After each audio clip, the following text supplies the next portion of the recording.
اللہ کے نام سے جو بے انتہا مہربان اور رحم فرمانے والا ہے۔ جن لوگوں نے کفر کیا اور اللہ کے راستے سے روکا، اللہ نے ان کے اعمال کو رائے گاں کر دیا۔ اور جو لوگ ایمان لائے اور جنہوں نے نیک عمل کیے اور اس چیز کو مان لیا جو محمد صلی اللہ علیہ وسلم پر نازل ہوئی ہے، اور ہے وہ سراسر حق ان کے رب کی طرف سے، اللہ نے ان کی برائیاں ان سے دور کر دیں اور ان کا حال درست کر دیا۔ یہ اس لیے کہ کفر کرنے والوں نے باطل کی پیروی کی اور ایمان لانے والوں نے اس حق کی پیروی کی جو ان کے رب کی طرف سے آیا ہے۔ اس طرح اللہ تعالیٰ لوگوں کو ان کی ٹھیک ٹھیک حیثیت بتائے دیتا ہے۔ بس جب ان کافروں سے تمہاری مٹ بھیڑ ہو تو پہلا کام گردنیں مارنا ہے، یہاں تک کہ جب تم ان کو اچھی طرح کچل دو تب قیدیوں کو مضبوط باندھو۔ اس کے بعد تمہیں اختیار ہے، احسان کرو یا فدیے کا معاملہ کر لو، تاکہ لڑائی اپنے ہتھیار ڈال دے۔ یہ ہے تمہارے کرنے کا کام۔ اللہ چاہتا تو خود ہی ان سے نمٹ لیتا، مگر یہ طریقہ اس نے اس لیے اختیار کیا ہے تاکہ تم لوگوں کو ایک دوسرے کے ذریعے سے آزمائے۔ اور جو لوگ اللہ کی راہ میں مارے جائیں گے، اللہ ان کے اعمال کو ہرگز ضائع نہ کرے گا، وہ ان کی رہنمائی فرمائے گا، ان کا ہاتھ درست کر دے گا اور ان کو اس جنت میں داخل کرے گا جس سے وہ ان کو واقف کرا چکا ہے۔ اے لوگو جو ایمان لائے ہو، اگر تم اللہ کی مدد کرو گے تو وہ تمہاری مدد کرے گا اور تمہارے قدم مضبوط جما دے گا۔ رہے وہ لوگ جنہوں نے کفر کیا ہے تو ان کے لیے ہلاکت ہے، اور اللہ نے ان کے اعمال کو بھٹکا دیا ہے، کیونکہ انہوں نے اس چیز کو ناپسند کیا جسے اللہ نے نازل کیا ہے، لہٰذا اللہ نے ان کے اعمال ضائع کر دیے۔ کیا وہ زمین میں چلے پھرے نہ تھے کہ ان لوگوں کا انجام دیکھتے جو ان سے پہلے گزر چکے ہیں؟ اللہ نے ان کا سب کچھ ان پر الٹ دیا، اور ایسے نتائج ان کافروں کے لیے مقدر ہیں۔ یہ اس لیے کہ ایمان لانے والوں کا حامی و ناصر اللہ ہے اور کافروں کا حامی و ناصر کوئی نہیں۔ ایمان لانے والوں اور نیک عمل کرنے والوں کو اللہ ان جنتوں میں داخل کرے گا جن کے نیچے نہریں بہتی ہیں، اور کفر کرنے والے بس دنیا کی چند روزہ زندگی کے مزے لوٹ رہے ہیں، جانوروں کی طرح کھا پی رہے ہیں، اور ان کا آخری ٹھکانہ جہنم ہے۔ اے نبی صلی اللہ علیہ وسلم، کتنی ہی بستیاں ایسی گزر چکی ہیں جو تمہاری اس بستی سے بہت زیادہ زور آور تھیں جس سے تمہیں نکال دیا ہے۔ انہیں ہم نے اس طرح ہلاک کر دیا کہ کوئی ان کا بچانے والا نہ تھا۔ بھلا کہیں ایسا ہو سکتا ہے کہ جو اپنے رب کی طرف سے ایک صاف و صریح ہدایت پر ہو، وہ ان لوگوں کی طرح ہو جائے جن کے لیے ان کا برا عمل خوشنما بنا دیا گیا ہے اور وہ اپنی خواہشات کی پیرو بن گئے ہیں۔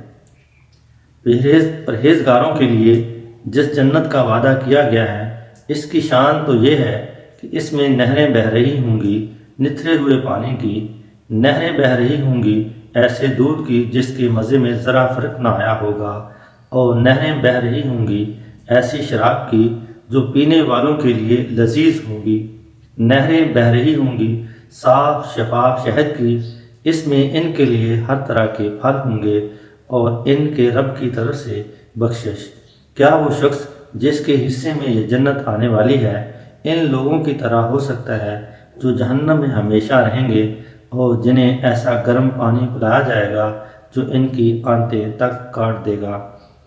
ان میں سے کچھ لوگ ایسے ہیں جو کان لگا کر تمہاری بات سنتے ہیں، اور پھر جب تمہارے پاس سے نکلتے ہیں تو ان لوگوں سے جنہیں علم کی نعمت بخشی گئی ہے پوچھتے ہیں کہ ابھی ابھی انہوں نے کیا کہا تھا۔ یہ وہ لوگ ہیں جن کے دلوں پر اللہ نے ٹھپا لگا دیا ہے اور یہ اپنی خواہشات کے پیرو بنے ہوئے ہیں۔ رہے وہ لوگ جنہوں نے ہدایت پائی ہے، اللہ ان کو اور زیادہ ہدایت دیتا ہے اور انہیں ان کے حصے کا تقوی عطا فرماتا ہے۔ اب کیا یہ لوگ بس قیامت ہی کے منتظر ہیں کہ وہ اچانک ان پر آ جائے؟ اس کی علامت تو آ چکی ہیں۔ جب وہ خود آ جائے گی تو ان کے لیے نصیحت قبول کرنے کا کون سا موقع باقی رہ جائے گا؟ بس اے نبی صلی اللہ علیہ وسلم، خوب جان لو کہ اللہ کے سوا کوئی عبادت کا مستحق نہیں ہے، اور معافی مانگو اپنے قصور کے لیے بھی اور مومن مردوں اور عورتوں کے لیے بھی۔ اللہ تمہاری سرگرمیوں کو بھی جانتا ہے اور تمہارے ٹھکانے سے بھی واقف ہے۔ جو لوگ ایمان لائے ہیں وہ کہہ رہے تھے کہ کوئی صورت کیوں نہیں نازل کی جاتی جس میں جنگ کا حکم دیا جائے، مگر جب ایک محکم صورت نازل کر دی گئی جس میں جنگ کا ذکر تھا تو تم نے دیکھا کہ جن لوگوں کے دلوں میں بیماری تھی وہ تمہاری طرف اس طرح دیکھ رہے ہیں جیسے کسی پر موت چھا گئی ہو۔ افسوس ان کے حال پر، ان کی زبان پر ہے اطاعت کا اقرار اور اچھی اچھی باتیں، مگر جب قطعی حکم دے دیا گیا اس وقت وہ اللہ سے اپنے عہد میں سچے نکلتے تو انہی کے لیے اچھا تھا۔ اب کیا تم لوگوں سے اس کے سوا کچھ اور توقع کی جا سکتی ہے کہ اگر تم الٹے منہ پھر گئے تو زمین میں پھر فساد برپا کرو گے اور آپس میں ایک دوسرے کے گلے کاٹو گے؟ یہ لوگ ہیں جن پر اللہ نے لعنت کی اور ان کو اندھا اور بہرا بنا دیا۔ کیا ان لوگوں نے قرآن پر غور نہیں کیا یا دلوں پر ان کے قفل چڑھے ہوئے ہیں؟ حقیقت یہ ہے کہ جو لوگ ہدایت واضح ہو جانے کے بعد اس سے پھر گئے، ان کے لیے شیطان نے اس روش کو سہل بنا دیا ہے اور جھوٹی توقعات کا سلسلہ ان کے لیے دراز کر رکھا ہے۔ اسی لیے انہوں نے اللہ کے نازل کردہ دین کو ناپسند کرنے والوں سے کہہ دیا کہ بعض معاملات میں ہم تمہاری مانیں گے۔ اللہ ان کی یہ خفیہ باتیں خوب جانتا ہے۔ پھر اس وقت کیا حال ہوگا جب فرشتے ان کی روحیں قبض کریں گے اور ان کے منہ اور پیٹھوں پر مارتے ہوئے انہیں لے جائیں گے۔ یہ اسی لیے تو ہوگا کہ انہوں نے اس طریقے کی پیروی کی جو اللہ کو ناراض کرنے والا ہے اور اس کی رضا کا راستہ اختیار کرنا پسند نہ کیا۔ اسی بنا پر اس نے ان کے سب اعمال ضائع کر دیے۔ کیا وہ لوگ جن کے دلوں میں بیماری ہے یہ سمجھے بیٹھے ہیں کہ اللہ ان کے دلوں کے کھوٹ ظاہر نہیں کرے گا؟ ہم چاہیں تو انہیں تم کو آنکھوں سے دکھا دیں اور ان کے چہروں سے تم ان کو پہچان لو، مگر ان کے انداز کلام سے تو تم ان کو جان ہی لوگے۔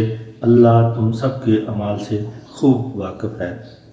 ہم ضرور تم لوگوں کو آزمائش میں ڈالیں گے تاکہ تمہارے حالات کی جانچ کریں اور دیکھ لیں کہ تم میں مجاہد اور ثابت قدم کون ہیں۔ جن لوگوں نے کفر کیا اور اللہ کی راہ سے روکا اور رسول سے جھگڑا کیا جبکہ ان پر راہ راست واضح ہو چکی تھی، در حقیقت وہ اللہ کا کوئی نقصان بھی نہیں کر سکتے، بلکہ اللہ ہی ان سب کا کیا کرایا غارت کر دے گا۔ اے لوگو جو ایمان لائے ہو، تم اللہ کی اطاعت کرو اور رسول کی اطاعت کرو اور اپنے اعمال کو برباد نہ کرو۔ کفر کرنے والوں اور راہ خدا سے روکنے والوں اور مرتے دم تک کفر پر جمے رہنے والوں کو تو اللہ ہرگز معاف نہ کرے گا۔ پس تم بودے نہ بنو اور صلح کی درخواست نہ کرو، تم ہی غالب رہنے والے ہو۔ اللہ تمہارے ساتھ ہے اور تمہارے اعمال کو وہ ہرگز ضائع نہ کرے گا۔ یہ دنیا کی زندگی تو ایک کھیل اور تماشا ہے۔ اگر تم ایمان رکھو اور تقویٰ کی روش پر چلتے رہو تو اللہ تمہارے اجر تم کو دے گا اور وہ تمہارے مال تم سے نہ مانگے گا۔ اگر کہیں وہ تمہارے مال تم سے مانگ لے اور سب کے سب تم سے طلب کر لے تو تم بخل کرو گے اور وہ تمہارے کھوٹ بار لائے گا۔ دیکھو تم لوگوں کو دعوت دی جا رہی ہے کہ اللہ کی راہ میں مال خرچ کرو، اس پر تم میں سے کچھ لوگ ہیں جو بخل کر رہے ہیں، حالانکہ جو بخل کرتا ہے وہ در حقیقت اپنے آپ ہی سے بخل کر رہا ہے۔ اللہ تو غنی ہے، تم ہی اس کے محتاج ہو۔ اگر تم منہ موڑو گے تو اللہ تمہاری جگہ کسی اور قوم کو لے آئے گا اور وہ تم جیسے نہ ہوں گے۔